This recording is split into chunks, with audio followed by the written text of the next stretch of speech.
훈련장의 메마른 흙먼지가 거칠게 불어오는 바람에 섞여 비강을 찔렀지만 박민경은 기침조차 할 수 없는 상태였다.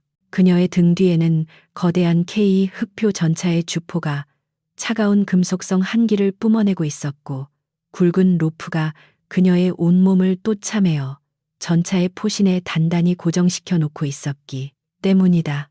태양은 머리 위에서 자결하고 있었으나 그녀가 느끼는 것은 뜨거움보다는 척추를 타고 흐르는 서늘한 전율이었는데, 그것은 공포가 아니라 눈앞에서 벌어지고 있는 상황의 비현실적인 광기 때문이었다.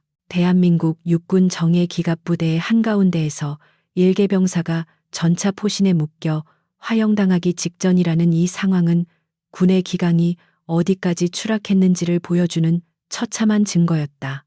제7기갑 여단장 최무식 준장은 마치 피 냄새를 맡은 굶주린 짐승처럼 붉게 충혈된 눈으로 박민경을 노려보며 거친 숨을 몰아쉬고 있었다. 그의 손에는 뚜껑이 열린 휘발유통이 들려 있었고, 군복 소매는 걷어 올려져 있었으며 이마에는 굵은 핏대가 지렁이처럼 꿈틀거리고 있어 그가 정상적인 이성을 완전히 상실했음을 보여주었다.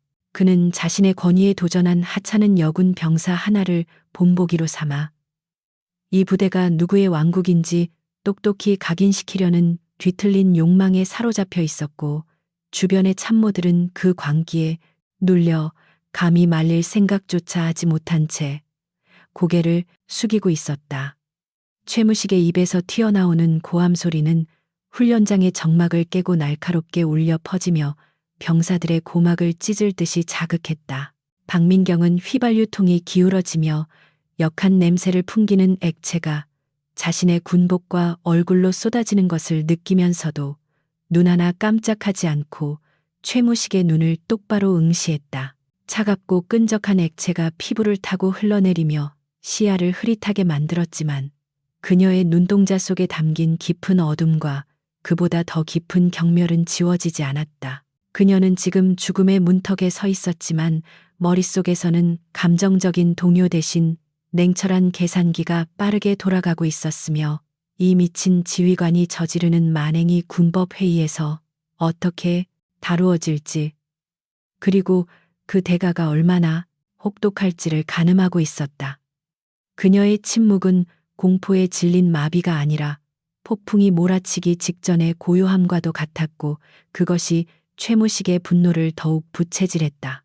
최무식은 박민경의 흔들리지 않는 눈빛을 보며 참을 수 없는 모욕감을 느꼈는지 빈 휘발유통을 바닥에 거칠게 내동댕이 치며 주머니에서 금속 라이터를 꺼내 들었다. 짤깍거리는 소리와 함께 작은 불꽃이 피어올랐고, 그 미약한 불빛은 기름 냄새로 진동하는 공기 중에서 금방이라도 거대한 화마로 돌변할 듯이 위태롭게 춤을 추고 있었다.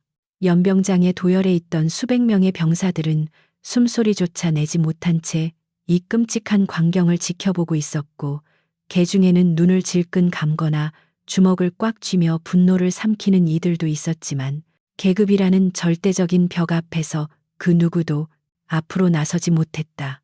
절대적인 권력과 공포가 지배하는 이곳에서 정의는 이미 사망한 지 오래였으며, 오직 여단장의 미친 명령만이 법으로 통용되고 있었다. 여단장은 라이터 불꽃을 박민경의 얼굴 가까이 들이대며 입가에 비릿한 조소를 머금었고, 이제 곧 피어오를 불길이 그녀의 오만함을 태워버릴 것이라 확신했다. 그는 자신의 행동이 가져올 파장에 대해서는 조금도 생각하지 않고 있었으며, 오직 자신의 구역 내에서 감히 반항한 대가가 무엇인지 보여주는 것에만 혈안이 되어 있었다. 뜨거운 열기가 박민경의 속눈썹을 스치고 지나가는 일촉즉발의 순간이었지만, 그녀는 여전히 입술을 굳게 다문 채 그를 내려다보고 있었고, 그 시선은 마치 죄인을 심판하는 재판관의 그것처럼 엄숙하고 무거웠다. 바로 그 순간 대지의 진동과 함께 멀리서부터 공기를 찢어 발기는 듯한 굉음이 들려오기 시작하며 훈련장의 모래가 미세하게 떨리기 시작했다. 처음에는 천둥소리처럼 들렸던 그 소리는 순식간에 거대해지며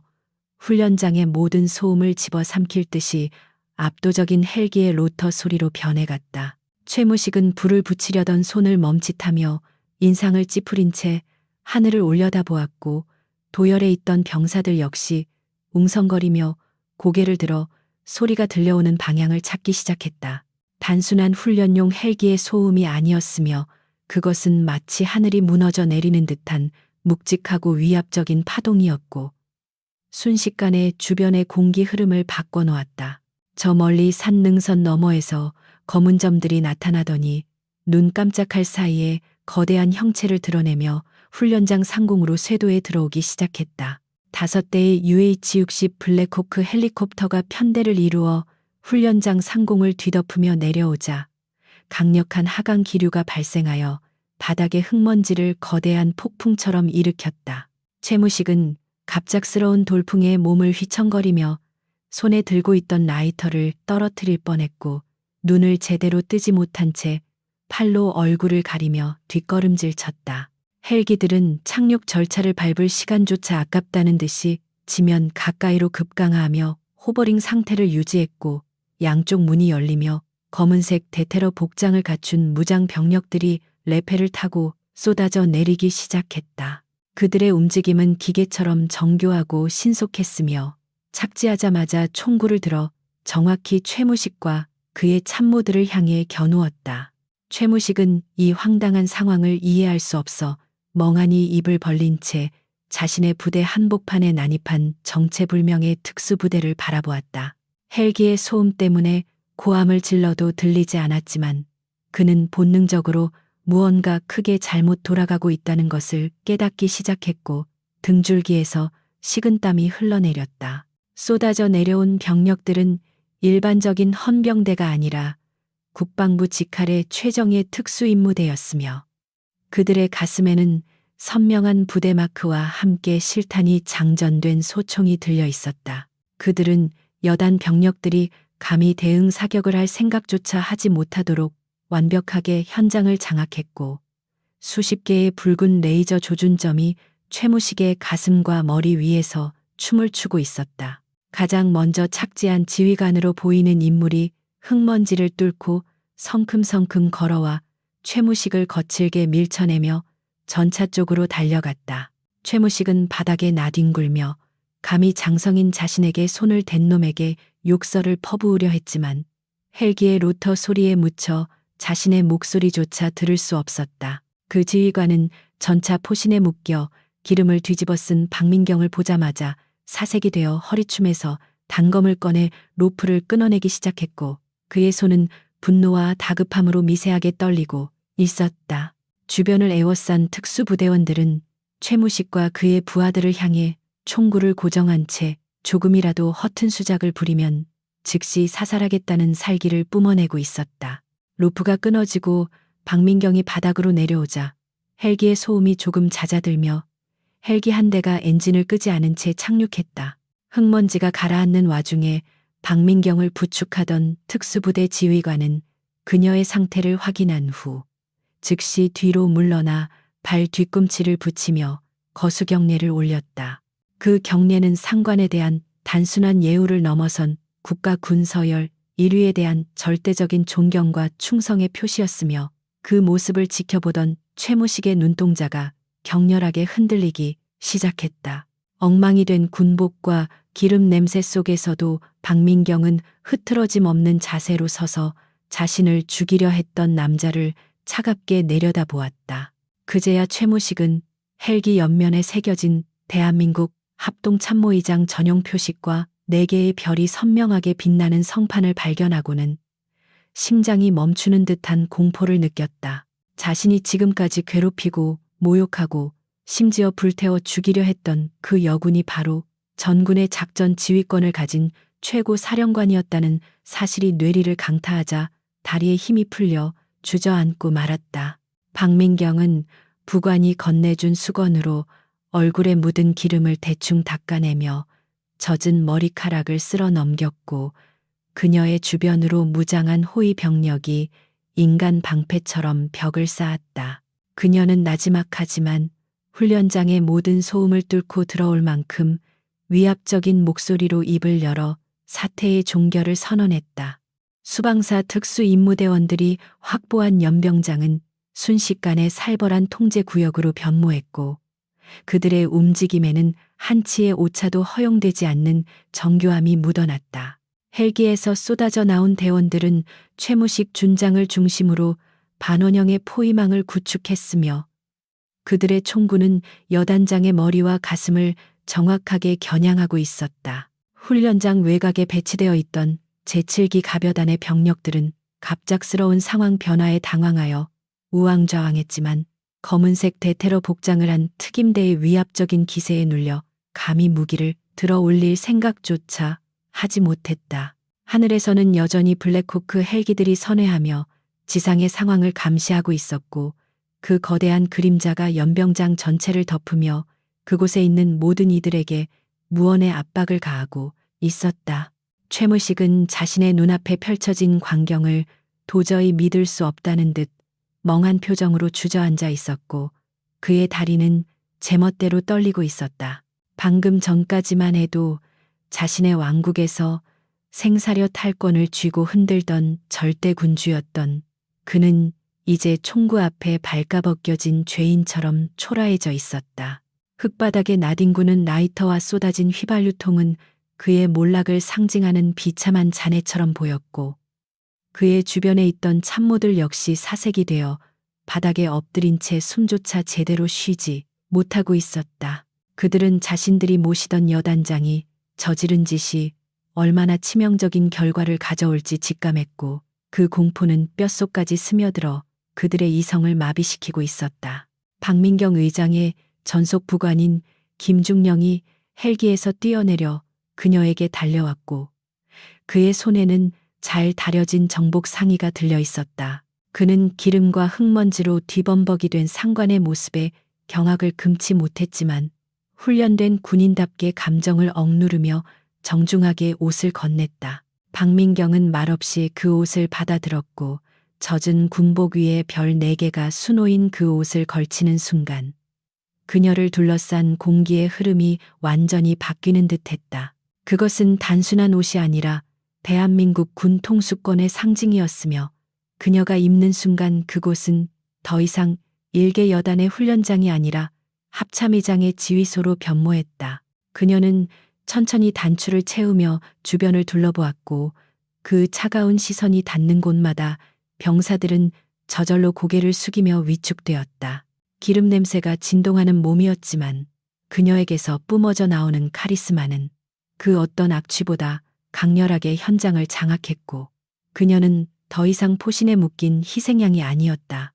박민경은 헝클어진 머리를 대충 정리하고는 아직도 바닥에 주저앉아 있는 최무식에게 천천히 걸어갔는데 그 발걸음 소리는 마치 사형 선고를 내리는 판사의 망치 소리처럼 무겁고 단호하게 들렸다. 특임 대원들이 길을 열어주자 그녀와 최무식 사이에는 아무런 장애물도 남지 않게 되었고 두 사람의 시선이 허공에서 맹렬하게 부딪혔다. 최무식은 자신을 내려다보는 박민경의 어깨에 빛나는 4개의 은색 별을 보며 숨이 턱 막히는 것을 느꼈고 눈앞이 캄캄해졌다. 그는 자신이 그동안 괴롭히고 모욕했던 대상이 다름 아닌 자신의 목숨줄을 쥐고 있는 합참의장이라는 사실을 부정하고 싶었지만 현실은 너무나 냉혹했다. 그의 입술은 파르르 떨렸고 무언가 변명을 하려고 했지만 목구멍에서 쇳소리만 새어나올 뿐 제대로 된 말이 만들어지지 않았다. 그는 군 생활 30년 동안 수많은 위기를 넘겨왔다고 자부했지만 지금 이 순간만큼은 그 어떤 전략이나 인맥도 자신을 구해줄 수 없다는 절망적인 확신이 들었다. 박민경은 혐오스러운 벌레를 보듯 최무식을 내려다보며 입을 열었고 그녀의 목소리는 낮았지만 훈련장의 모든 소음을 뚫고 그의 고막에 정확하게 꽂혔다. 자네는 군인의 명예를 실추시켰을 뿐만 아니라 대한민국 국군의 존재 가치를 훼손했다라는 그녀의 말은 감정이 섞이지 않은 건조한 사실의 나열이었기에 더욱 뼈아프게 다가왔다. 그녀는 소리를 지르거나 욕설을 퍼붓지 않았지만 그 차가운 분노는 최무식의 영혼을 얼어붙게 만들기에 충분했고 그는 감히 고개를 들 수조차 없었다. 그녀는 최무식 개인을 질책하는 것이 아니라 그가 대표하는 썩어 빠진 군내 악습 전체를 심판하고 있었다. 그녀의 눈짓 하나에 대기하고 있던 헌병 수사관들이 달려들어 최무식의 양손을 뒤로 꺾고 수갑을 채웠으며 그 과정은 거칠고 자비가 없었다. 찰카닥거리는 금속성 소음이 훈련장에 울려 퍼지자 멀리서 지켜보던 여단 병사들 사이에서 낮은 탄식이 흘러나왔고 그것은 충격과 공포가 뒤섞인 복잡한 감정의 표출이었다. 최무식은 수갑이 채워지는 순간 비로소 현실을 자각한 듯 비명을 지르며 발버둥 쳤지만 건장한 수사관들의 힘을 이겨낼 수는 없었다. 그는 이건 함정이다, 음모다 라고 악을 썼지만 그의 외침은 공허한 메아리가 되어 흩어질 뿐 누구도 그의 말에 귀를 기울이지 않았다. 박민경은 끌려가는 최무식을 뒤로하고 굳어있는 여단 참모들을 향해 돌아섰는데 그들은 이미 사형 선고를 기다리는 죄수들처럼 창백한 얼굴을 하고 있었다. 그녀는 이 시간부로 제7기 가벼단의 모든 지휘권을 박탈한다라고 선언했고 그 말은 즉각적인 효력을 발휘하여 현장의 지휘 체계를 붕괴시켰다. 그녀는 여단 참모장과 예하 대대장들까지 전원 구금할 것을 명령했고 그들은 반항 한번 해보지 못한 채 줄줄이 헌병들에게 연행되었다. 그동안 최무식의 폭정에 동조하거나 침묵했던 대가로 그들은 이제 군사법정이라는 가혹한 심판대에 서게 될 운명이었다. 김중령은 박민경에게 다가와 의무관을 부르겠다고 제안했지만 그녀는 손을 들어 제지하며 지금은 치료보다 현장 보존이 우선임을 명확히 했다. 그녀의 피부는 휘발유의 독성 때문에 붉게 부어오르고 따가웠지만 그녀는 그런 육체적 고통 따위는 안중에도 없다는 듯 냉철한 태도를 유지했다. 그녀는 수사관들에게 현장에 있는 모든 증거물, 특히 자신이 묶여있던 전차와 쏟아진 휘발유, 그리고 CCTV 영상을 즉시 확보하라고 지시했다. 이것은 단순한 가혹행위 사건이 아니라 고의 장성이 연루된 살인 미수 사건이었기에 티끌만 한 증거라도 놓쳐서는 안 되었다. 연병장 한 구석에 모여있던 일반 병사들은 이 모든 상황을 지켜보며 혼란스러워했지만 한편으로는 묘한 해방감을 느끼고 있었다. 그들은 오랫동안 최무식의 광기 어린 지휘 아래에서 숨조차 제대로 쉬지 못하고 살아왔기에 그가 헌병에게 끌려가는 모습은 그들에게 일종의 카타르시스를 제공했다. 하지만 동시에 합참회장이라는 거대한 존재가 자신들의 부대에 직접 들이닥쳤다는 사실은 그들에게 또 다른 종류의 두려움을 안겨주었고 앞으로 닥칠 폭풍을 예감하게 했다. 그들은 서로 눈치를 보며 수군거렸지만 감히 큰 소리를 내지는 못했고 그저 숨을 죽인 채 사태의 추이를 지켜볼 뿐이었다. 박민경은 현장 정리가 어느 정도 마무리되자 지프에 올라타 여단 본부 건물로 이동할 것을 명령했고 수십 대의 차량 행렬이 그녀의 뒤를 따랐다. 그녀가 탄 차량이 움직이기 시작하자 도열에 있던 수방사 병력들은 일제히 경례를 붙였고 그 절도 있는 동작은 승리한 장군을 맞이하는 의식처럼 장엄했다. 차창 밖으로 스쳐 지나가는 부대의 풍경은 겉보기에는 평온해 보였지만 그 이면에는 수많은 부조리와 비리가 썩은 뿌리처럼 얽혀 있음을 그녀는 누구보다 잘 알고 있었다. 그녀는 이번 기회에 그 썩은 뿌리를 모조리 뽑아내고야 말겠다는 결의를 다지며 입술을 깨물었다. 여단 본부 건물에 도착한 박민경은 곧바로 여단장실로 향했고 복도에서 마주치는 병사들은 그녀를 보고 소스라치게 놀라 벽에 붙어 섰다. 그녀는 망설임 없이 여단장실 문을 박차고 들어갔고 그곳은 군부대 사무실이라기보다는 호화로운 접견실에 가까울 정도로 사치스럽게 꾸며져 있었다. 최고급 가죽 소파와 양탄자 그리고 벽면을 가득 채운 골프 트로피들은 최무식이 부대 예산을 어떻게 유용했는지를 단적으로 보여주는 증거들이었다. 박민경은 책상 위에 놓인 명패를 집어들어 바닥에 던져버렸고 최무식이라는 이름이 새겨진 나무 조각은 산산조각이 나며 흩어졌다. 그녀는 책상 뒤의 의자에 앉아 잠시 눈을 감고 거친 숨을 골랐는데 휘발유 냄새가 여전히 코끝을 맴돌며 조금 전에 끔찍했던 기억을 상기시켰다. 하지만 그녀는 감상에 젖을 시간이 없다는 것을 알았기에 즉시 눈을 뜨고 전속 부관에게 국방부 장관과 대통령 비서실장에게 한라인을 연결하라고 지시했다. 이제부터 벌어질 일은 단순한 군 내부의 징계 절차를 넘어서 정치적인 파장까지 고려해야 하는 거대한 싸움이 될 것이었다. 그녀는 수화기를 들고 차분하지만 힘있는 목소리로 보고를 시작했고 그 내용은 대한민국 군 수뇌부를 발칵 뒤집어 놓을 폭탄 선언이나 다름없었다.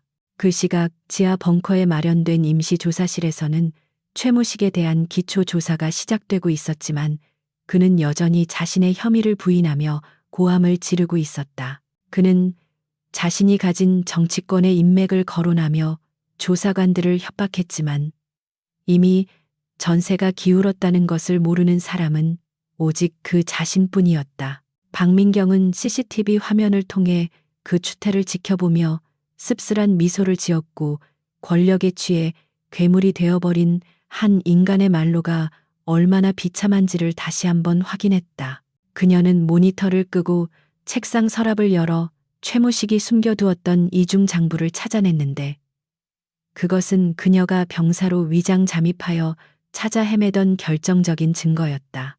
장부에는 무기 도입 과정에서의 리베이트 내역과 병사들의 복지 예산을 횡령한 기록들이 빼곡하게 적혀 있었고 그 액수는 상상을 초월하는 수준이었다. 박민경은 떨리는 손으로 장부를 넘기며 분노를 느꼈지만 동시에 이 썩은 고름을 터뜨릴 수 있게 되었다는 사실에 안도감을 느꼈다. 그녀는 이 장부야말로 최무식뿐만 아니라 그를 비호해온 거대한 카르텔을 무너뜨릴 스모킹건이 될 것임을 확신했다. 그녀는 부관을 불러 이 장부를 즉시 봉인하여 서울의 특별수사단으로 이송하라고 명령했고 보안 유지에 만전을 기할 것을 당부했다.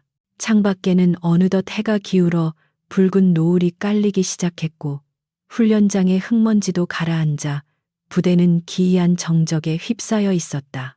박민경은 창가에 서서 그 풍경을 바라보며 자신이 시작한 이 전쟁이 결코 쉽게 끝나지 않을 것임을 예감했다. 최무식은 단지 빙산의 일각일 뿐 그 뒤에는 더 거대하고 교활한 어둠이 도사리고 있을 것이며 그들은 자신들의 이익을 지키기 위해 필사적으로 반격해 올 것이다. 하지만 그녀는 물러설 생각이 추호도 없었으며 오히려 그들의 도전을 기꺼이 받아들일 준비가 되어 있었다. 그녀는 재킷 안주머니에서 낡은 사진 한 장을 꺼내 보았는데 그것은 군인 시절 순직한 동료들과 함께 찍은 빛바랜 사진이었다. 그녀는 그들의 희생이 헛되지 않도록 군을 바로 세우겠다는 약속을 되새기며 사진을 다시 가슴에 품었다. 이제 시작될 밤은 길고 험난하겠지만 그녀는 기꺼이 어둠 속으로 걸어 들어갈 것이며 그 끝에는 반드시 정의라는 이름의 새벽이 기다리고 있을 것이라 믿었다. 그녀는 부관에게 차를 준비시키라고 지시하며 서울로 돌아가 본격적인 칼춤을 출 준비를 마쳤다. 서울로 향하는 헬기 안에서 박민경은 창밖으로 스쳐 지나가는 어둠을 응시하며 욱신거리는 팔의 통증을 애써 무시하고 있었다. 의무관이 응급처치로 감아준 붕대 아래로 화끈거리는 열기가 느껴졌지만 그것은 그녀가 지난 2주 동안 제7기 가벼단이라는 지옥에서 겪었던 고통에 비하면 아무것도 아니었다. 그녀는 잠시 눈을 감고 화려한 합참의장의 제복이 아닌 땀 냄새 나는 이등병의 전투복을 입고 처음 그곳에 발을 디뎠던 순간을 떠올렸다. 국방부로 올라오는 익명의 투서들이 묵살되고 의문의 자살 사건이 연이어 발생했을 때 그녀는 직감적으로 그곳에 단순한 비리 이상의 무언가가 있음을 감지했고 직접 호랑이 굴로 들어가는 위험한 도박을 선택했었다. 그녀가 박미선이라는 가명을 쓰고 보급 수송대대의 신병으로 전입했을 때 마주한 부대의 첫인상은 군대라기보다는 거대한 수용소에 가까웠다. 정문 위병소의 병사들은 군기가 들어있는 것이 아니라 공포에 질려 눈동자가 탁하게 죽어 있었고 영내의 공기는 썩은 물처럼 무겁게 가라앉아 있었다. 낡은 막사의 페인트는 벗겨져 흉물스러웠지만 여단 본부 건물만큼은 최신식 자재로 번쩍거리고 있어 그 기괴한 대조가 이 부대의 병든 실태를 단적으로 보여주고 있었다.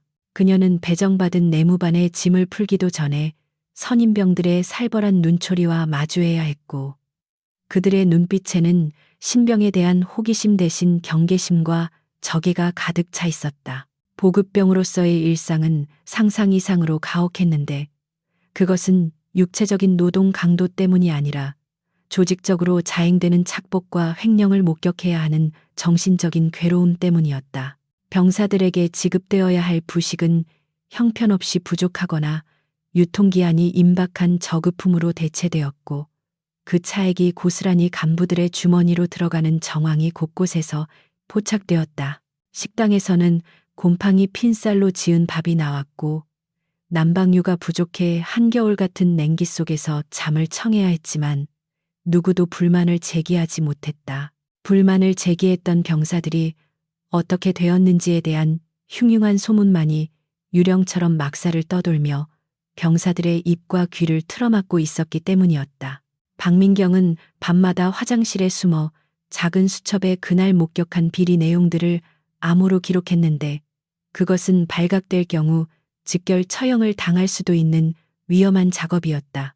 그녀는 낮에는 어리숙하고 힘없는 이등병 연기를 하며 선임들의 욕설과 구타를 견뎌냈고 밤에는 냉철한 수사관의 눈으로 부대의 어둠을 파헤쳤다. 특히 정비고에서 이루어지는 부품 빼돌리기는 그 규모가 엄청났는데 최무식은 전차와 장갑차의 핵심 부품을 밀반출하고 그 자리를 폐급 부품으로 채워넣고 있었다. 이것은 단순한 횡령이 아니라 유사시 장병들의 목숨을 담보로 돈을 버는 이적 행위나 다름없었기에 그녀는 분노로 손을 떨며 그 현장을 지켜보아야만 했다. 그러던 중 결정적인 사건이 발생했는데 야간 기동 훈련 도중 정비 불량으로 인한 전차 사고가 발생하여 조종수 하사가 중상을 입는 일이 벌어졌다. 최무식은 사고의 원인을 규명하고 부상자를 후송하는 대신 사고 차량을 은폐하고 목격자들을 격리하여 입막음을 시도하는 만행을 저질렀다. 박민경은 의무대 천막 뒤에 숨어 최무식이 대대장을 구타하며 사고 기록을 조작하라고 지시하는 것을 똑똑히 들었고 그 목소리에는 인간에 대한 존중이라고는 찾아볼 수 없는 악마의 본성이 담겨 있었다.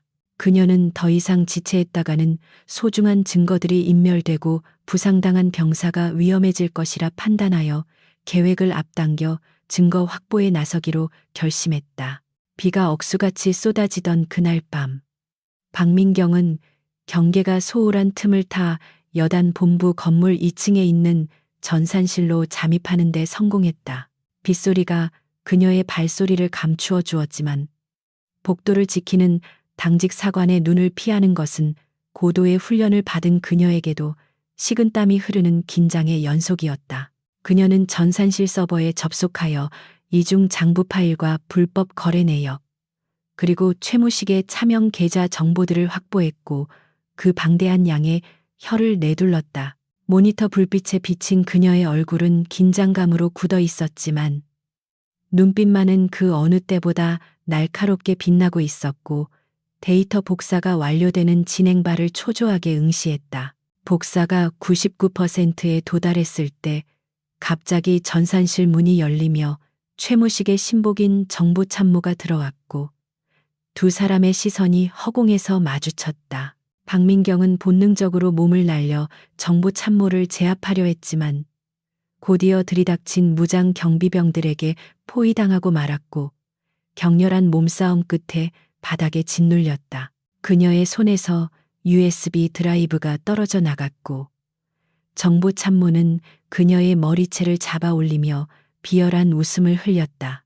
그녀는 첩보원으로서의 정체가 탄로났음을 직감했지만 끝까지 저항하며 자신이 일개 병사가 아님을 암시하는 기백을 보였으나 수적인 열세를 극복할 수는 없었다. 그녀는 곧바로 지하 고문실로 끌려가 의자에 묶였고 그곳에는 이미 소식을 듣고 달려온 최무식이 흉측한 몰골로 그녀를 기다리고 있었다. 최무식은 그녀가 외부에서 심어놓은 프락치라고 확신하며 배우를 캐내기 위해 직접 쇠파이프를 들고 무자비한 폭력을 휘둘렀다. 뼈가 부러지는 듯한 고통이 전신을 강타했지만 박민경은 신음을 삼키며 입을 굳게 다물었고, 그런 그녀의 태도는 최무식의 가학적인 본능을 더욱 자극했다. 그는 그녀의 군번줄을 뜯어내 바닥에 던지며 네가 누구든 이곳에서는 내가 법이고 신이라며 광기 어린 헛소리를 짓거렸다. 시간이 지날수록 최무식의 초조함은 극에 달했는데 아무리 고문을 해도 입을 열지 않는 박민경의 태도에서 알 수 없는 위압감을 느꼈기 때문이다. 그는 이 여자가 살아나갈 경우 자신의 모든 것이 무너질 수 있다는 공포를 느꼈고, 결국 그녀를 쥐도 새도 모르게 제거하는 대신 공개적인 공포의 대상으로 삼기로 결정했다. 그는 부대원들에게 경각심을 심어주고 자신의 절대적인 권력을 과시하기 위해 그녀를 반란 분자로 규정하고 화형식을 거행하라는 정신 나간 명령을 내렸다. 그것은 이성이 마비된 자가 선택할 수 있는 최악의 악수였지만 이미 폭주 기관차처럼 달리는 그의 광기를 멈출 수 있는 사람은 아무도 없었다. 박민경은 피투성이가 된 채 헌병들에게 끌려 훈련장으로 이동하면서도 흐려지는 의식을 붙잡기 위해 안간힘을 썼다. 차가운 새벽 공기가 찢어진 피부를 스치고 지나갔지만 그녀는 포기하지 않고 자신이 미리 준비해둔 비상 호출 신호가 제대로 작동했기만을 기도했다. 그녀가 전산실에 침입하기 직전 만약을 대비해 송신했던 위치, 추적 신호와 긴급 구조 요청 코드는 합참 상황실로 직접 전송되도록 설정되어 있었다. 그녀는 자신의 목숨이 경각에 달린 상황에서도 오직 최무식의 파멸과 군의 정화를 완수해야 한다는 사명감 하나로 버텨내고 있었다. 훈련장에 도착하자 거대한 K 전차가 그녀를 기다리고 있었고 병사들이 강제로 도열해 있는 모습이 눈에 들어왔다. 최무식은 확성기를 들고 병사들 앞에서 그녀를 군의 기강을 문란케 한 반역자라고 매도하며 자신의 살인을 정당화하는 연설을 늘어놓았다. 병사들의 눈에는 두려움과 의구심이 가득했지만 누구도 감히 이 일을 제기하지 못했고 그 무거운 침묵이 훈련장을 짓누르고 있었다.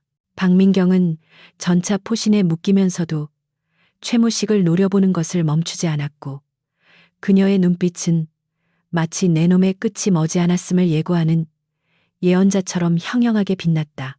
그녀의 몸에 굵은 로프가 감기고 휘발유통이 준비되는 동안 그녀는 마음속으로 시간을 카운트다운하고 있었다.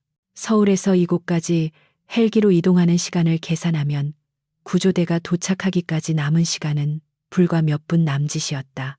최무식이 라이터를 꺼내 들고 불을 붙이려던 찰나 그녀는 멀리서 들려오는 미세한 진동 소리를 감지했고 안도감과 함께 긴장이 풀리며 다리가 후들거렸다. 그것은 단순한 구조의 손길이 아니라 대한민국 군대 전체를 뒤흔들 정의의 심판이 다가오는 소리였으며 최무식의 종말을 알리는 서곡이었다. 다시 현재 헬기 안으로 돌아온 박민경은 붕대 감긴 손을 들어 창문에 비친 자신의 얼굴을 바라보았다. 2주 전과는 달리 뺨은 야위었고 눈 밑에는 짙은 그늘이 져 있었지만 눈동자만큼은 그 어느 때보다 맑고 강인하게 살아있었다. 그녀는 자신이 겪은 고통이 헛되지 않았음을 확인했고 이제부터 시작될 진짜 싸움을 위해 마음을 다잡았다. 최무식 하나를 잡는 것으로 끝날 일이 아니었으며 그를 비호하고 키워준 군 내부의 거대한 부패 카르텔을 뿌리 뽑아야만 이 긴 악몽을 끝낼 수 있었다. 그녀는 옆자리에 앉은 부관에게 시선을 돌려 서울에 도착하는 즉시 비상 국무회의를 소집하고 언론 브리핑을 준비하라고 지시했다. 그녀의 목소리는 지쳐 있었지만 단호했고 그 말 한마디 한마디에는 합참의장으로서의 막중한 책임감과 결기가 서려 있었다. 헬기가 서울 상공에 진입하자 화려한 도시의 야경이 발 아래로 펼쳐졌고 그 불빛들은 마치 그녀가 지켜야 할 수많은 사람들의 희망처럼 반짝이고 있었다. 그녀는 깊은 숨을 들이마시며 척추를 곧게 폈고 이제 사냥꾼이 되어 부패한 짐승들을 몰아넣을 준비를 마쳤다. 서울의 밤하늘을 가로지르는 5대의 블랙호크 편대는 마치 어둠을 찢는 화살처럼 날아갔고 그 선두에는 박민경이 타고 있었다. 그녀의 귀환은 단순한 복귀가 아니라 군 개혁이라는 거대한 폭풍의 시작을 알리는 신호탄이었다. 이제 곧 대한민국 전체가 그녀의 입을 주목하게 될 것이며 그녀가 터뜨릴 진실의 폭탄은 썩어빠진 권력의 탑을 모조리 무너뜨릴 것이다. 박민경은 주먹을 꽉 쥐며 다짐했고 그녀의 심장은 다가올 결전을 앞두고 뜨겁게 박동치고 있었다.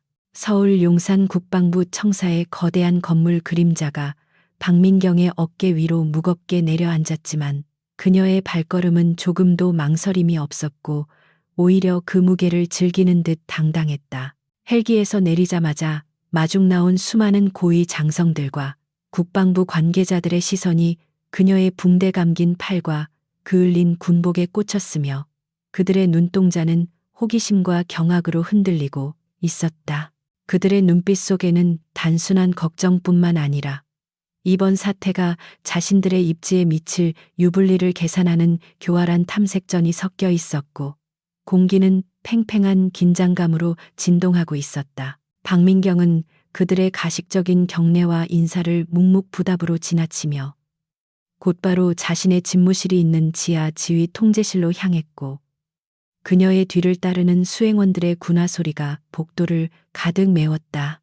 복도를 지나가는 동안 마주친 영관급 장교들은 합참의장의 처참한 몰골에 숨을 들이켰지만 감히 말을 걸 생각은 하지 못한 채 벽으로 물러서서 길을 터주었다. 박민경의 몸에서는 여전히 희미한 휘발유 냄새와 화약 냄새가 배어나오고 있었는데 그것은 그녀가 지옥 같은 최전선에서 살아 돌아왔음을 증명하는 훈장과도 같았다. 그녀는 엘리베이터의 거울에 비친 자신의 모습을 잠시 응시했는데 헝클어진 머리카락과 흑투성이 얼굴은 대한민국 군 서열 1위의 모습이라기보다는 갓 전투를 치른 야전 군인의 그것이었다. 하지만 그 눈빛만큼은 그 어느 때보다 형형하게 빛나고 있었고 거울 속에 자신에게 이번 싸움은 절대 물러서지 않겠다고 다짐했다.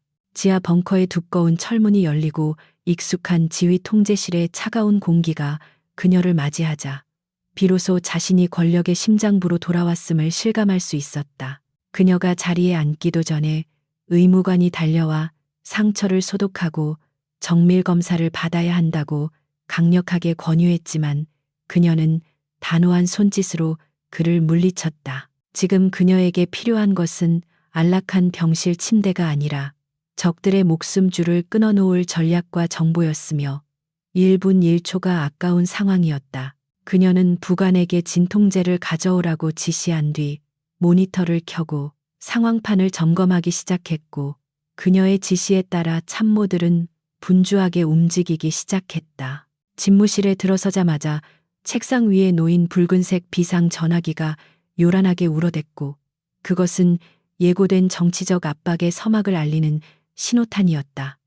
수화기 너머에서는 여당 실세이자 국방위원회 소속인 김 의원의 걸걸한 목소리가 들려왔는데 그는 짐짓 걱정을 가장한 부드러운 말투로 대화를 시작했다. 그는 박 의장의 무사 귀환을 축하한다면서도 최무식 준장이 평소에 애국심이 투철했던 군인이라며 이번 일이 우발적인 사고였을 가능성을 열어두어야 한다고 넌지시 운을 떼었다. 그의 목소리에는 은근한 회유와 압박이 교묘하게 섞여 있었고 그것은 사건의 본질을 흐리려는 전형적인 정치꾼의 수법이었다. 김 의원은 말을 이어가며 박 의장이 신분을 위장하고 일선 부대에 잠입한 것 자체가 군 내부 절차를 무시한 돌발 행동이며 자칫하면 정치적 쇼로 비칠 수 있다는 궤변을 늘어놓았다.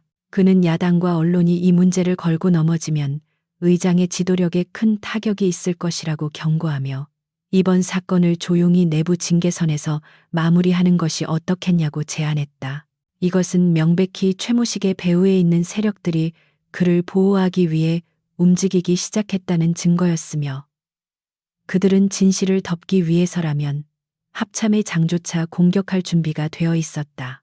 박민경은 수화기를 쥔 손에 힘을 주며 그들의 뻔뻔한 작태에 치가 떨렸지만 감정을 억누르고 차갑게 대꾸할 준비를 했다. 박민경은 김 의원의 말이 끝나기도 전에 말을 자르며 군의 위상은 범죄를 덮는다고 지켜지는 것이 아니라 썩은 살을 도려낼 때 비로소 바로 서는 것이라고 일갈했다. 그녀는 자신이 확보한 이중 장부에는 최무식뿐만 아니라 그를 비호해온 정치권 인사들의 이름도 적혀 있을지 모른다는 암시를 던지며 김 의원의 말문을 막아버렸다. 수화기 너머에서 거친 숨소리와 함께 당황한 기색이 역력히 느껴졌고 그녀는 더 이상 들을 가치가 없다는 듯 일방적으로 전화를 끊어버렸다. 이것은 단순한 경고가 아니라 선전포고였으며 그녀는 자신의 지위와 명예를 걸고 이 거대한 부패의 사슬을 끊어내겠다는 의지를 분명히 했다. 전화를 끊자마자 정보참모가 태블릿 PC를 들고 다급하게 들어와 인터넷과 소셜미디어에 급속도로 퍼지고 있는 악성 루머들을 보고했다. 익명의 군 소식통을 인용한 기사들은 합참의장이 특정 파벌을 숙청하기 위해 무리한 함정 수사를 벌였다는 식의 왜곡된 프레임을 씌우고 있었다. 심지어 일부 찌라시에서는 박민경이 최근 남편과의 사별로 인한 우울증을 앓고 있어 정신적으로 불안정한 상태라는 인신공격성 내용까지 유포하며 여론을 호도하려 들고 있었다. 이것은 최무식을 비호하는 세력들이 조직적으로 움직이고 있다는 명백한 증거였으며 그들은 진실이 밝혀지기 전에 박민경을 사회적으로 매장시키려는 비열한 공작을 펼치고 있었다. 박민경은 화면 속의 거짓말들을 바라보며 헛웃음을 지었지만 그 웃음 뒤에는 끓어오르는 분노가 용암처럼 일렁이고 있었다. 그녀는 적들이 생각보다 훨씬 빠르고 치밀하게 움직이고 있음을 인정해야 했고 방어만 해서는 이길 수 없다는 결론에 도달했다. 그녀는 공보실장에게 즉시 전화를 걸어 언론 대응팀을 소집하고 가짜 뉴스에 대한 강력한 법적 대응을 준비하라고 지시했다. 하지만 그녀는 이것만으로는 부족하다는 것을 알고 있었기에 판을 완전히 뒤집을 수 있는 더 강력한 한방이 필요하다고 판단했다. 그녀는 책상 위에 놓인 보안 가방을 열어 최무식의 금고에서 목숨을 걸고 가져온 원본 장부와 복사된 데이터 드라이브를 꺼내 들었다. 이 작은 저장 장치 안에는 지난 5년간 방산 비리로 얼룩진 대한민국 군대의 치부가 고스란히 담겨 있었고 그것은 핵폭탄보다 더 강력한 파괴력을 지니고 있었다. 무기 도입 과정에서 오간 천문학적인 액수의 리베이트 내역과 불량 부품, 납품을 눈감아준 대가로 받은 검은 돈의 흐름이 날짜와 금액별로 적나라하게 기록되어 있었다. 특히 전방부대의 핵심 전력인 K전차의 장갑을 기준 미달의 저급 철강으로 교체했다는 내용은 단순한 횡령을 넘어 국가 안보를 팔아먹은 매국 행위나 다름없었다. 박민경은 장부를 한 장 한 장 넘기며 기록된 이름들을 확인했는데 그 중에는 국방부 내의 고위 관료들과 유명 방산업체 대표들의 이름이 줄줄이 엮여 있었다. 이들은 병사들의 생명을 담보로 자신들의 배를 불려온 기생충들이었으며 최무식은 그저 그들의 하수인 중 하나에 불과했다는 사실이 명백해졌다. 그녀는 이 증거들이야말로 적들의 숨통을 끊어놓을 결정적인 무기임을 확신하며 떨리는 손으로 장부를 덮고 깊은 숨을 들이마셨다. 이제 이 장부를 어떻게 활용하느냐에 따라 그녀의 운명뿐만 아니라 대한민국 군의 미래가 결정될 것이었다. 그녀는 즉시 군 검찰단장과 기무사령관을 비롯한 소수의 신뢰할 수 있는 참모들을 집무실로 소집하여 비상대책회의를 주재했다. 새벽 2시가 넘은 시간이었지만 호출을 받은 참모들은 군복을 갖춰 입고 신속하게 집결했으며 그들의 얼굴에는 긴장과 비장함이 감돌고 있었다. 그들은 이번 싸움이 실패할 경우 자신들의 군 생활이 끝장날 수도 있다는 것을 잘 알고 있었지만 박민경에 대한 깊은 신뢰와 군인으로서의 양심을 걸고 이 자리에 모였다. 박민경은 확보한 증거 자료들을 그들에게 공개하며 이번 수사는 성역 없이 진행되어야 하며 그 대상이 누구든 간에 법의 심판대에 세워야 한다고 강조했다. 박민경은 기무사령관에게 최무식의 계좌 추적과 통신 기록 조회를 지시했고 군 검찰단장에게는 장부에 거론된 인물들에 대한 체포영장 청구를 준비하라고 명령했다. 그녀는 외부의 압력이나 정치적인 고려는 자신이 전적으로 막아낼 테니 오직 팩트와 증거에 입각하여 수사에만 집중하라고 당부했다. 그녀의 단호하고 흔들림 없는 태도는 불안해하던 참모들의 마음에 강력한 확신을 심어주었고 그들은 굳건한 충성을 맹세하며 각자의 임무를 수행하기 위해 흩어졌다. 벙커 안의 공기는 마치 전쟁터의 지휘소처럼 뜨겁게 달아올랐고 모든 시계바늘은 적들을 향해 돌아가기 시작했다. 회의가 한창 진행되던 중 기무사령관의 보안폰으로 다급한 보고가 들어왔는데 제7기 가벼단 의무대에 입원 중이던 사고 당사자 김하사가 의문의 약물 쇼크로 위독하다는 충격적인 소식이었다. 최무식의 잔당들이 유일한 목격자이자 증인인 김하사를 제거하기 위해 병원 내부까지 손을 쓴 것이 분명했으며 그들은 증거를 인멸하기 위해서라면 살인조차 서슴지 않는 악마들이었다.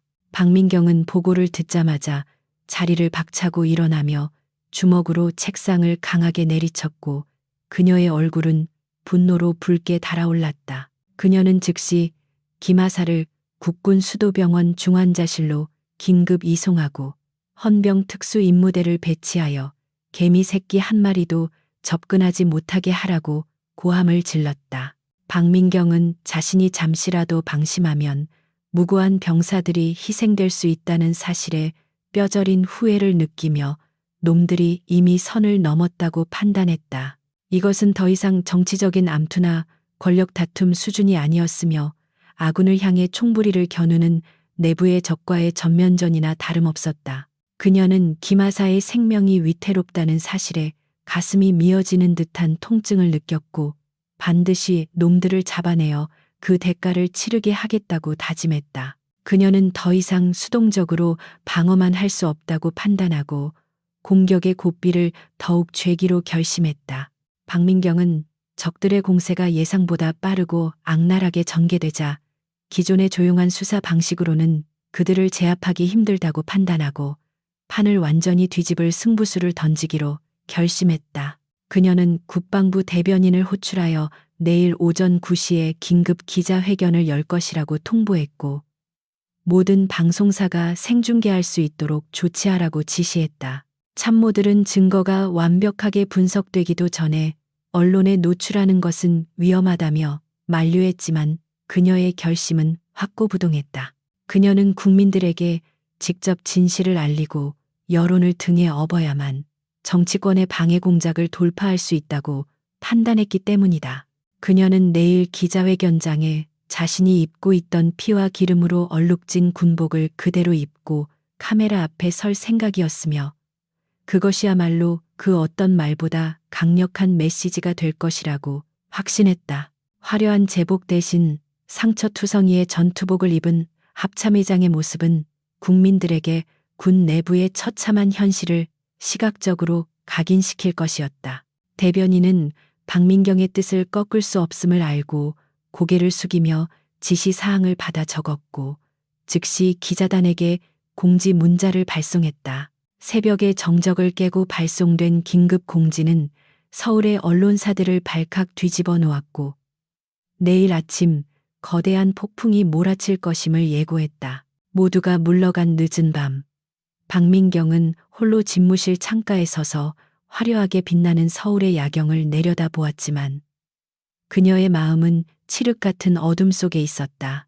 유리창에 비친 그녀의 모습은 지치고 상처투성이었지만 눈빛만은 어둠 속에서도 형형하게 빛나는 맹수처럼 살아있었다. 그녀는 내일 아침이 밝으면 자신이 던질 폭탄이 대한민국 전체를 뒤흔들 것임을 알고 있었고 그 폭발의 여파가 자신에게도 치명상을 입힐 수 있음을 각오하고 있었다. 하지만 그녀는 군인의 명예를 걸고 타협하지 않기로 맹세했기에 두려움보다는 오히려 전장에 나가는 전사 같은 차분함이 마음을 채웠다. 그녀는 책상 서랍 깊은 곳에서 작전에 나가 돌아오지 못한 남편의 사진을 꺼내 잠시 어루만지며 무언의 대화를 나누었고 다시금 마음을 다잡았다. 남편 역시 군의 비리에 맞서다 의문의 사고로 순직했기에 이번 싸움은 그녀에게 개인적인 복수이기도 했다.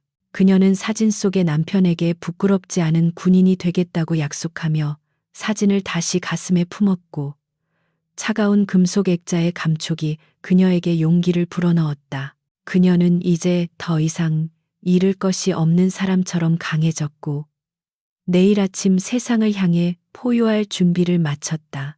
같은 시각 강남의 한 고급 룸살롱 밀실에서는 김 의원과 국방부 고위 관계자 그리고 거대 방산업체 로비스트들이 모여 심각한 표정으로 대책을 논의하고 있었다. 자욱한 담배 연기 사이로 오가는 대화는 음습하고 추악했는데 그들은 박민경이 내일 기자회견을 열 것이라는 정보를 내부 첩자를 통해 이미 입수하고 있었다. 그들은 박민경이 입을 열게 놔두면 자신들의 목이 달아날 것이라는 위기감을 공유하며 그녀의 입을 영원히 막을 방법을 모색하기 시작했다. 로비스트가 가방에서 두툼한 서류 봉투를 꺼내 테이블 위에 던지며 그녀의 과거 이력 중에 조작할 만한 치명적인 약점이 있다고 속삭였다. 그 서류에는 박민경이 과거 작전 수행 중 민간인 피해를 입혔다는 조작된 보고서와 그녀의 가족을 겨냥한 협박용 자료들이 들어 있었다. 그들은 이 자료를 언론에 흘려 그녀를 부도덕한 지휘관으로 몰아세우고 기자회견의 신뢰도를 떨어뜨리려는 계획을 세웠다. 만약 그것으로도 부족하다면 그녀가 기자회견장으로 이동하는 도중에 교통사고를 가장한 물리적인 타격을 가하는 방안까지 논의되었다. 그들의 눈빛은 탐욕과 살기로 번들거렸고 내일 아침 해가 뜨기 전에 마지막 승부를 걸기로 합의하며 독한 양주로 건배를 들었다. 밤은 깊어가고 있었지만 서울의 지하에서는 두 개의 거대한 힘이 정면 충돌을 앞두고 숨가쁘게 움직이고 있었다. 한쪽은 정의와 진실을 밝히려는 박민경의 세력이었고 다른 한쪽은 자신들의 기득권을 지키기 위해 악마와 손을 잡은 부패 세력이었다. 다가오는 아침은 대한민국 군 역사상 가장 길고 치열한 하루가 될 것이 분명했고 승리의 여신이 누구의 손을 들어줄지는 아직 아무도 알 수 없었다. 박민경은 소파에 잠시 몸을 기대어 쪽잠을 청했지만 그녀의 손은 여전히 권총자루를 꽉 쥐고 있었다. 오전 9시 정각 국방부 브리핑룸에 모인 수백 명의 내외신 기자들은 단상에 오른 박민경 합참의장의 모습에 경악을 금치 못하며 일순간 침묵에 빠져들었다.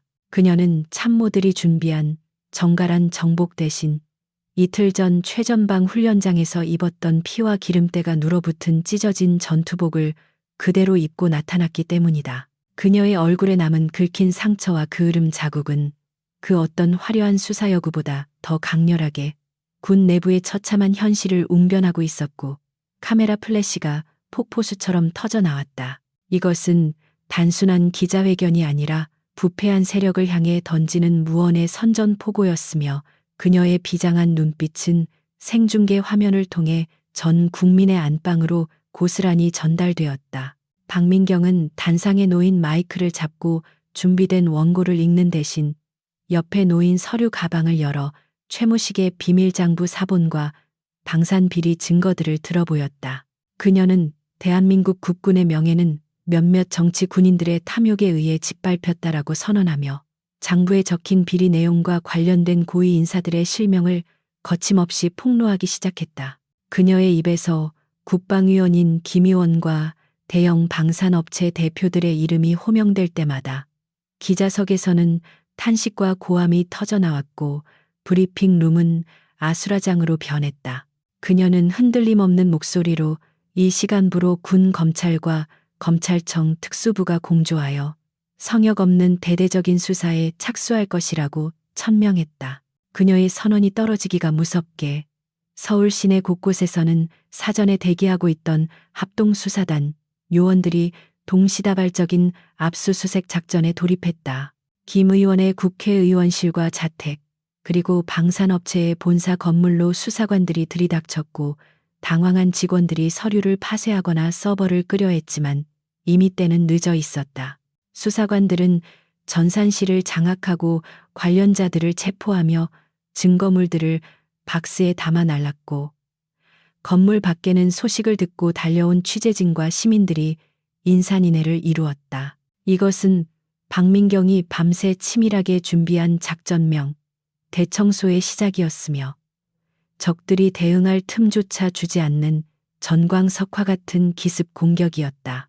어젯밤 룸살롱에서 박민경을 제거할 음모를 꾸미던 김의원은 TV 생중계를 보며 자신의 이름이 호명되자 사색이 되어 전화기를 집어들었지만 이미 모든 통신이 감청되고 있음을 깨달았다. 그는 정치적 탄압이라며 고함을 질렀지만 곧바로 집무실 문을 박차고 들어온 검찰 수사관들에게 양팔이 붙들려 끌려나가는 신세가 되었다. 해외 도피를 시도하려던 로비스트 역시 인천공항 출국 심사대에서 긴급 출국 금지 명령에 걸려 체포되었고 그의 가방에서는 거액의 외화 뭉치와 위조 여권이 발견되었다.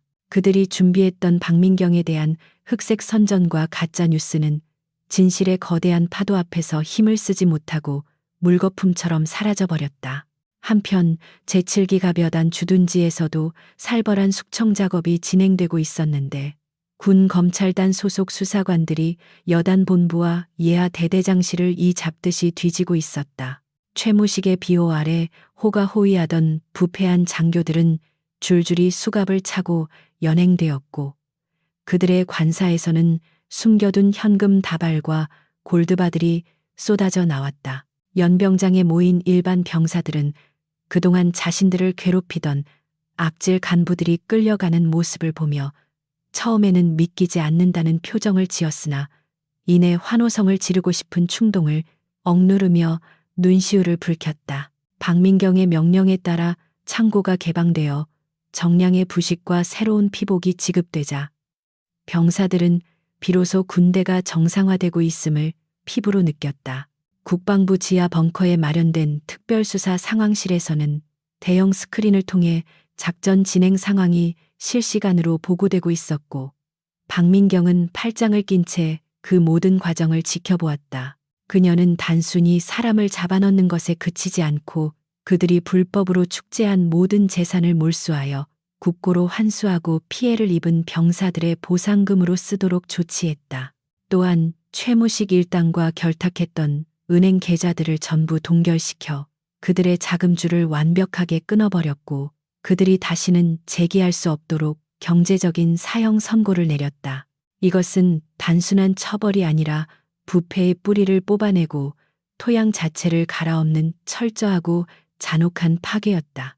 구치소 독방에 수감되어 있던 최무식은 변호인 접견을 통해 밖에서 벌어지고 있는 상황을 전해 듣고는 믿을 수 없다는 듯 벽을 치며 발광했다.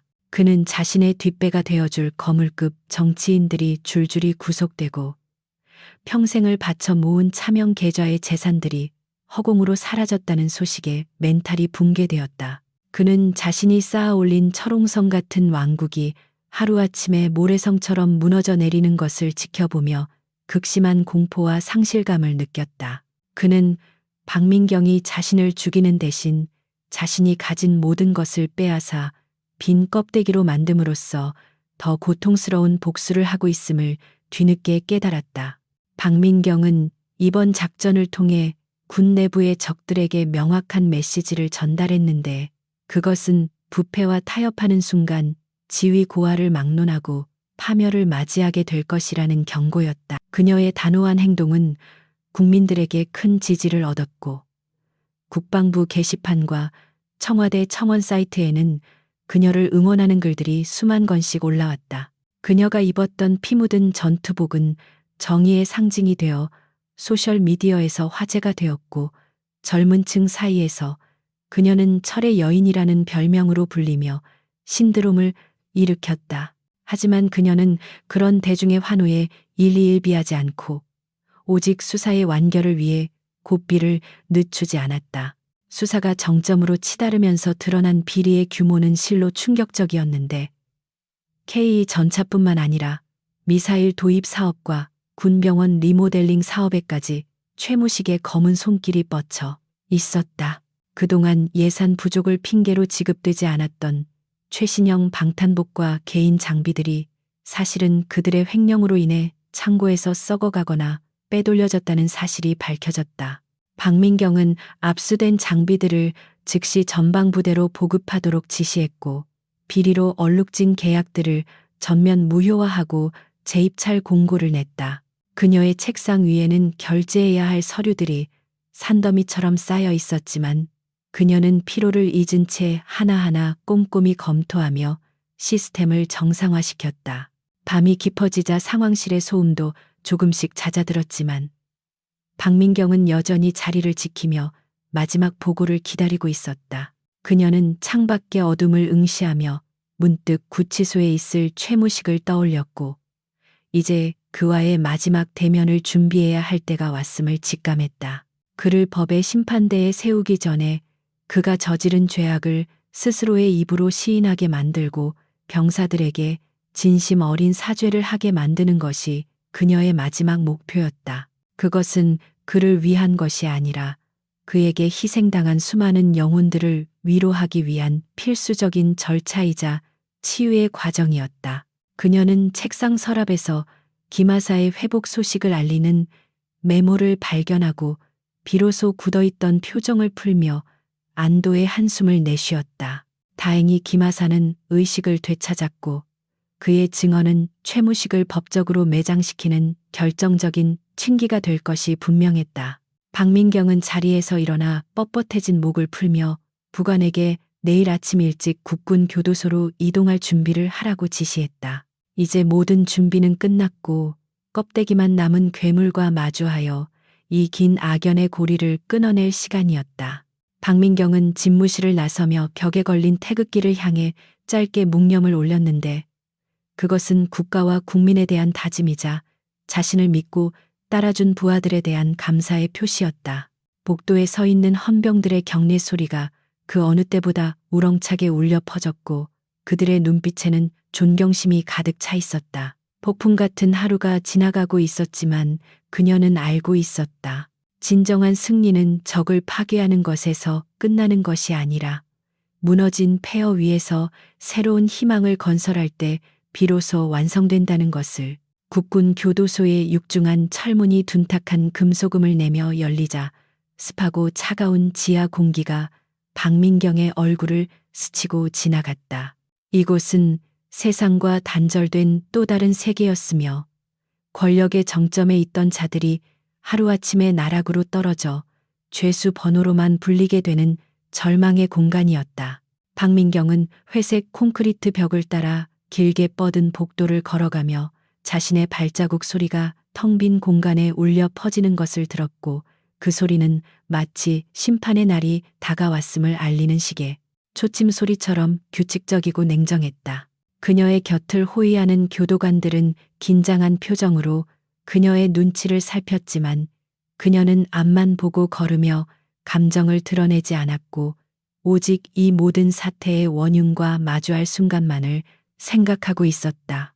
취조실 문이 열리자 창백한 형광등 불빛 아래 웅크리고 앉아있는 최무식의 초라한 모습이 드러났는데 불과 며칠 전 훈련장에서 보았던 그 기세등등하던 광기는 온데간데 없었다. 그는 수의를 입은 채 깍지를 낀 손을 테이블 위에 올려놓고 있었고 헝클어진 머리카락과 덥수룩하게 자란 수염은 그가 겪고 있는 심리적 불안 상태를 여실히 보여주고 있었다. 박민경이 의자를 빼고 맞은편에 앉자 그는 천천히 고개를 들었는데 충혈된 눈동자에는 분노와 공포 그리고 현실을 부정하고 싶은 욕망이 뒤섞여 혼탁하게 흔들리고 있었다. 그는 자신이 왜 이런 취급을 받아야 하는지 이해하지 못하겠다는 듯 입술을 달싹거렸지만 박민경의 서늘한 눈빛에 압도되어 차마 입을 떼지 못했다. 박민경은 말없이 테이블 위에 태블릿 PC를 올려놓고 화면을 켰는데 그 속에는 최무식이 믿었던 부하들이 줄줄이 검찰에 출석하여 진술하는 영상이 담겨 있었다. 영상 속에서 여단 참모장은 최무식의 지시로 비자금을 조성하고 증거를 인멸했음을 상세하게 자백하며 자신만은 살려달라고 애원하고 있었다. 최무식은 화면 속의 신복이 자신의 뒤통수를 치는 장면을 목격하자 믿을 수 없다는 듯 눈을 크게 뜨고 몸을 떨기 시작했고 배신감에 치를 떨며 짐승 같은 신음소리를 내뱉었다. 그것은 그가 구축해온 충성의 제국이 사실은 돈과 공포로 유지되던 사상 누각에 불과했음을 확인하는 잔인한 순간이었다. 최무식은 태블릿을 밀쳐내며 저놈들이 거짓말을 하고 있다. 나는 억울하다라고 고래고래 소리를 질렀지만 그 목소리에는 힘이 빠져 있었고 공허하게 메아리칠 뿐이었다. 그는 여전히 자신이 정치권의 비호를 받고 있다고 착각하며 박민경에게 내가 나가면 가만두지 않겠다라는 뻔한 협박을 늘어놓았다. 하지만 박민경은 동요하지 않고 또 다른 문서를 꺼내 그의 앞에 던졌는데 그것은 그가 믿었던 김 의원과 방산업체 사장들이 구속 수감되었다는 뉴스 속보와 그의 모든 차명 계좌가 동결되었다는 은행 통지서였다. 그가 믿었던 동아줄은 이미 썩은 지푸라기가 되어 끊어져 버렸다는 사실이 종이 한 장에 명백하게 적혀 있었다. 박민경은 낮지만 힘있는 목소리로 자네를 지켜줄 사람은 이제 아무도 없다. 자네가 쌓아올린 모든 것은 재가 되어 사라졌다라고 차갑게 선고했다. 그녀는 그가 훈련장에서 자신에게 휘발유를 붓고 불을 붙이려 했던 그 순간을 상기시키며 그때 그가 느꼈던 전능감이 얼마나 하찮은 것이었는지를 조목조목 지적했다. 최무식의 얼굴은 흑빛으로 변해가고 있었고 입술은 파르르 떨리며 더 이상 반박할 말을 찾지 못한 채 무너져 내리고 있었다. 그는 자신이 절대적인 강자라고 믿었지만 사실은 권력이라는 갑옷 없이는 아무것도 할 수 없는 나약하고 비겁한 인간일 뿐이었다는 진실과 마주하게 되었다.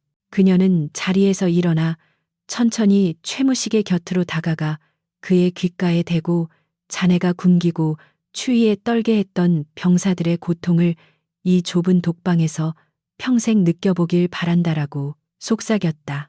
그것은 저주가 아니라 인과응보에 따른 당연한 귀결이었으며 그가 군인으로서의 명예를 팔아넘긴 대가로 치러야 할 영원한 형벌이었다. 최무식은 박민경의 말에 억눌려 있던 공포가 터져나오며 결국 의자에서 미끄러져 바닥에 무릎을 꿇고 말았고 흐느끼기 시작했다. 그는 살려달라고 한 번만 기회를 달라고 비굴하게 매달렸지만 박민경은 그를 내려다보는 눈길조차 주지 않은 채 냉정하게 돌아섰다.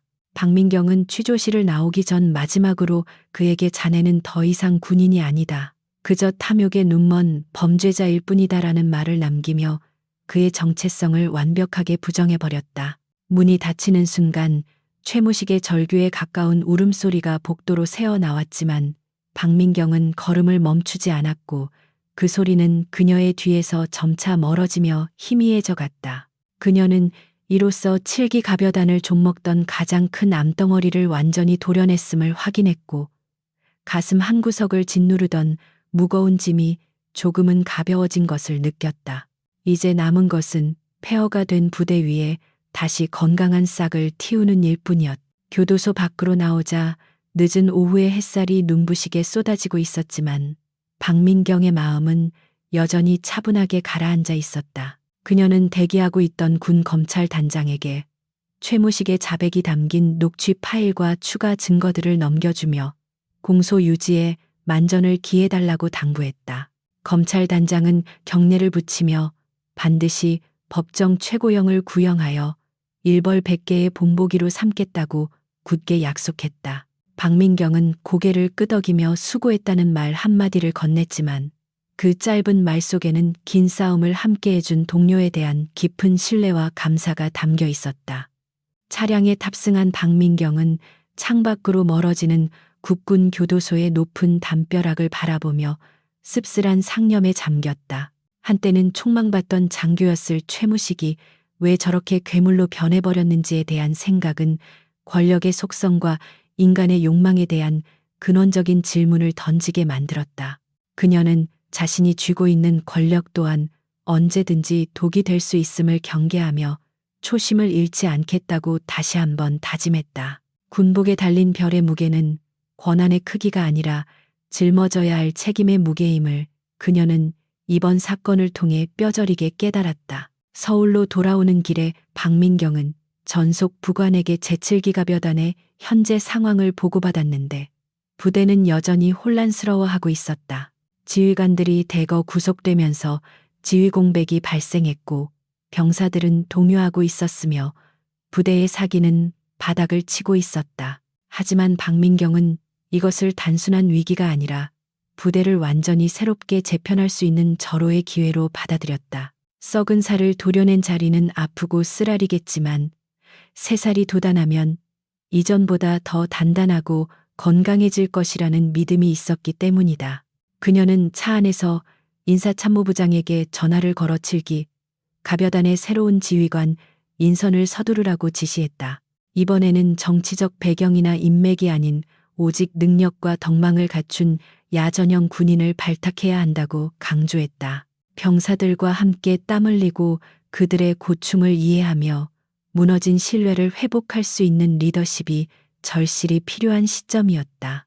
그녀는 머릿속으로 몇몇 후보자들의 이름을 떠올리며 그들의 이력을 꼼꼼하게 검토하기 시작했고 부대의 정상화를 위한 청사진을 그려나갔다. 박민경은 또한 국방부 장관에게 건의하여 7기 가벼단을 해체 후 재창설하는 수준의 고강도 부대 개편안을 마련하기로 결심했다. 단순히 사람만 바꾸는 것으로는 부족하며 부대의 명칭과 편제, 그리고 훈련 방식까지 모든 것을 뜯어고쳐 과거의 오명을 씻어내야 했다.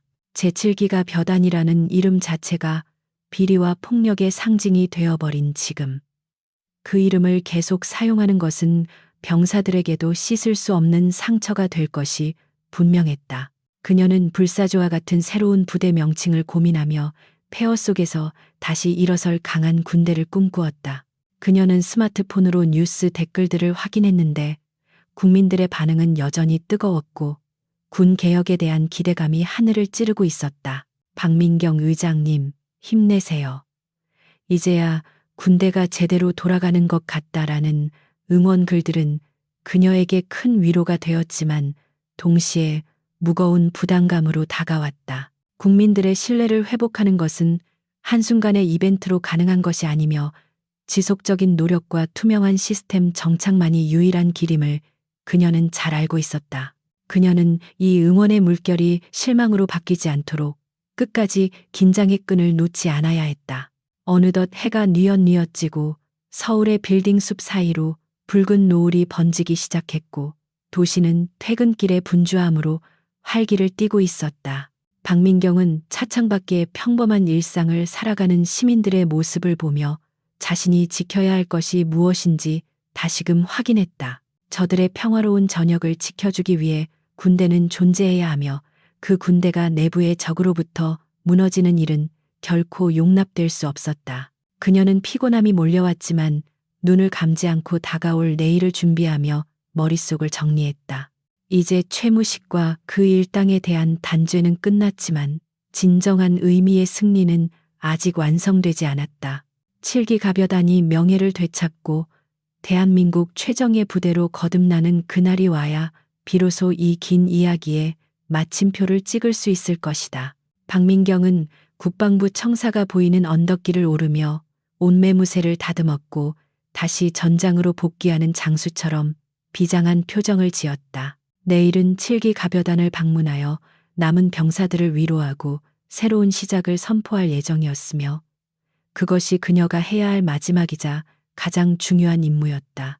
계절이 2번 바뀌어 어느덧 차가운 겨울바람이 불어오기 시작할 무렵 국방부 보통군사법원의 법정안은 무거운 침묵으로 가득 차 있었다.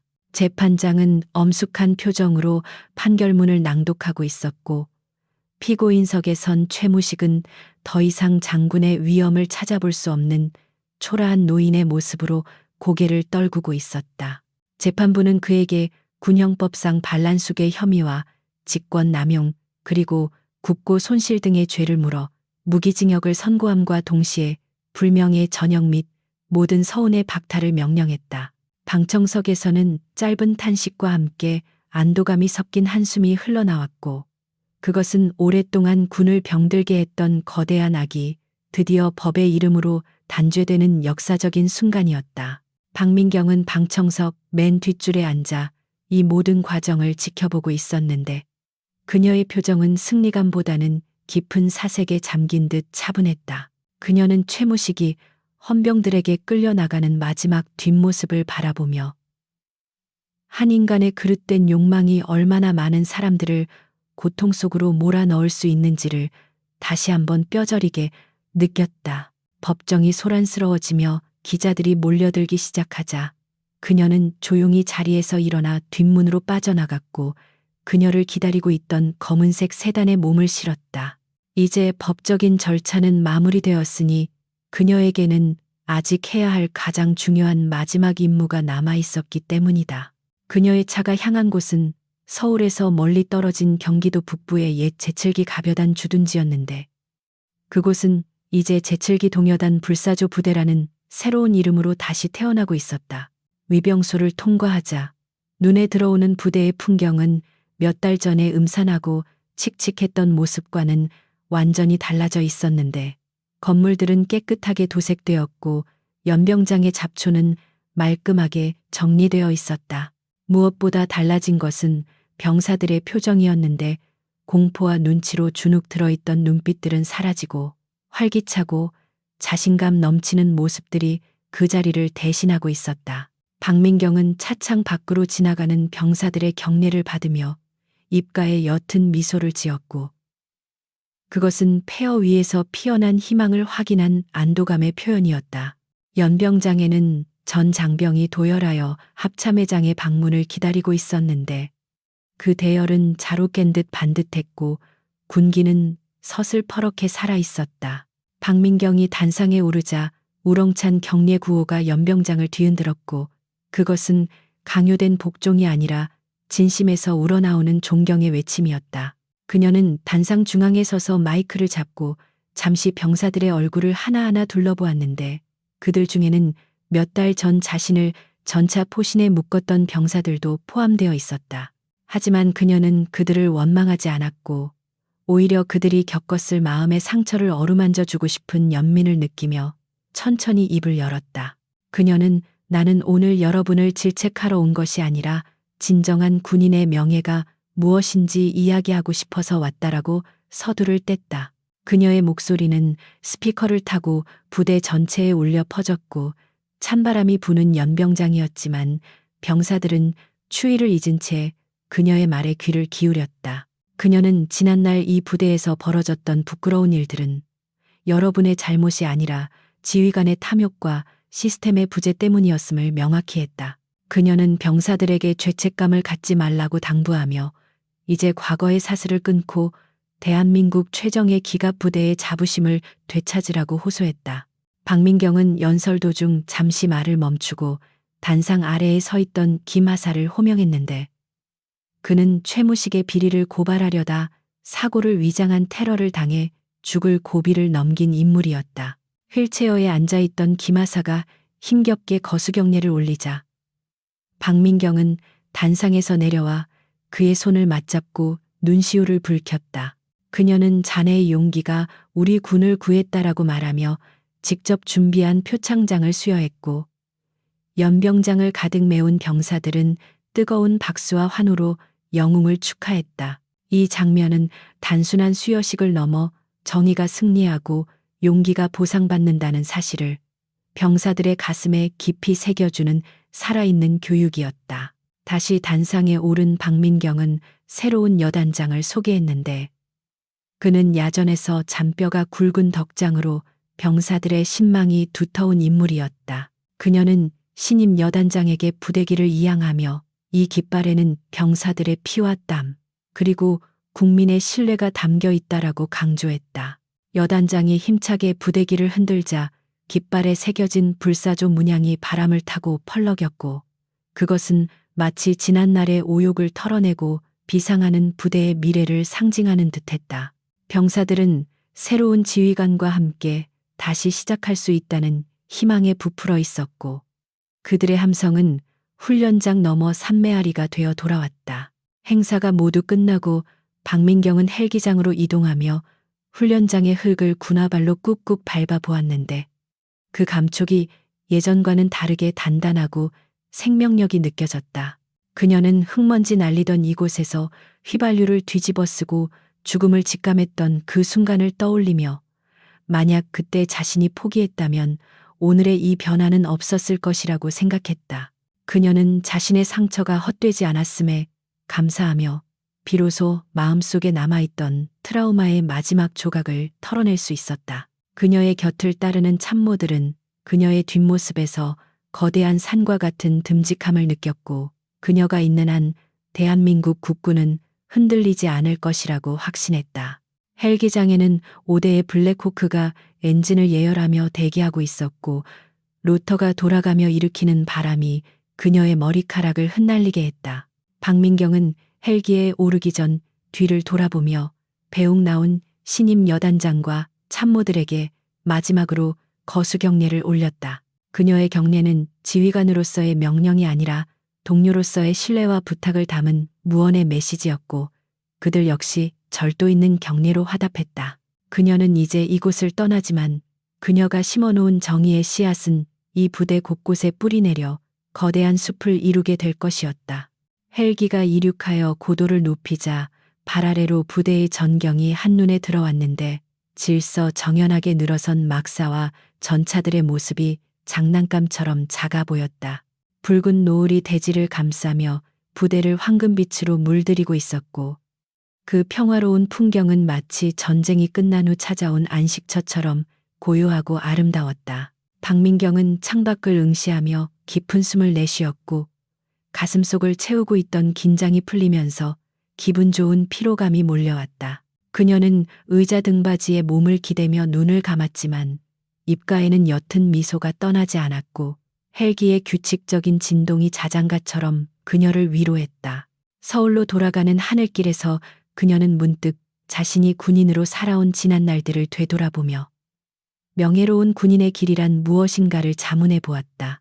그것은 화려한 훈장이나 높은 계급이 아니라 어떠한 유혹과 위협 앞에서도 자신의 신념을 지키고 국민을 위해 희생할 준비가 되어 있는 마음가짐이라는 결론에 도달했다. 그녀는 앞으로도 수많은 시련과 도전이 기다리고 있겠지만 오늘 칠기동여단에서 보았던 병사들의 눈빛을 기억하며 결코 물러서지 않을 것이다.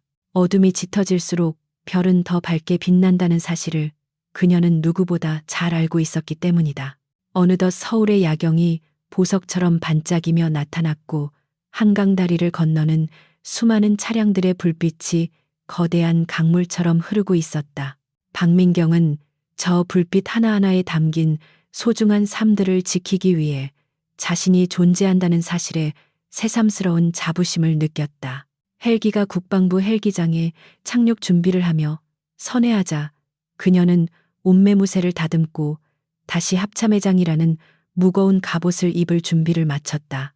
그녀의 싸움은 끝난 것이 아니라 이제 새로운 막이 올랐을 뿐이며 그녀는 기꺼이 그 무대의 주인공이 되어 역사를 써내려갈 것이다. 헬기 문이 열리고 박민경이 땅에 발을 디디자 기다리고 있던 참모들이 달려와 브리핑 서류를 건넸고 그녀는 익숙하게 서류를 받아들며 걸음을 옮겼다. 그녀의 발걸음은 힘찼고 눈빛은 미래를 향해 열려 있었으며 그 모습은 마치 어둠을 뚫고 솟아오르는 태양처럼 강렬했다. 권력의 타락과 맞서 싸워 승리한 여전사의 이야기는 여기서 끝을 맺지만 그녀가 남긴 정의의 유산은 전설이 되어 대한민국 국군 역사에 영원히 기록될 것이다. 박민경은 밤하늘을 올려다보며 작게 고개를 끄덕였고 다시 집무실을 향해 당당하게 걸어갔다.